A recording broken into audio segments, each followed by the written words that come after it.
नमस्कार मैत्रिणींनो, आज मी तुमच्यासोबत एक आगळी वेगळी रेसिपी शेअर करणार आहे। एका हॉटेलमध्ये आम्ही हा पदार्थ खाल्लेला आणि तेव्हापासून मला ह्या पदार्थाबद्दल खूपच क्युरिओसिटी होती। मी बऱ्याचदा करून बघितलं, परंतु आज ह्याची रेसिपी परफेक्ट जमली, ती तुमच्यासोबत शेअर करते।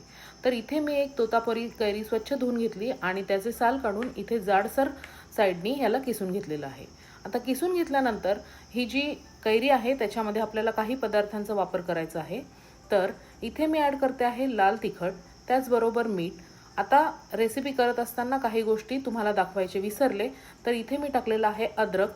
अद्रकनी ह्याच्यामध्ये थोडासा तिखट अशी टेस्ट येते। अद्रक नसेल तर तुम्ही सुंठ पावडरचा वापर देखील करू शकता। त्याचबरोबर जिरे पावडर आणि काळं मीठ देखील आपल्याला ह्याच्यामध्ये ॲड करायचं आहे।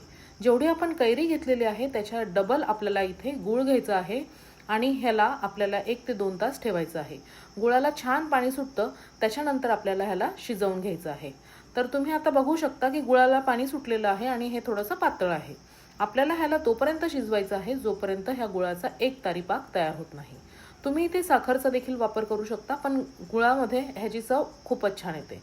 तर मैत्रिणींनो, मी जेव्हा एका हॉटेलमध्ये जाते, जे की आमचं फेवरेट हॉटेल आहे, तिथे हा कैरीचा छुंदा खूपच फेमस आहे।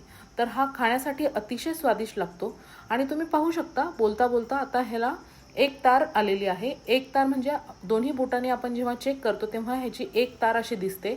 इथपर्यंत आपल्याला ह्याला शिजवायचं आहे। थंड झाल्यानंतर स्वच्छ काचेच्या बरणीमध्ये भरून तुम्ही ह्याला वर्षभरापर्यंत वापरू शकता। तर हा आहे गुजरातचा स्पेशल कैरीचा छुंदा।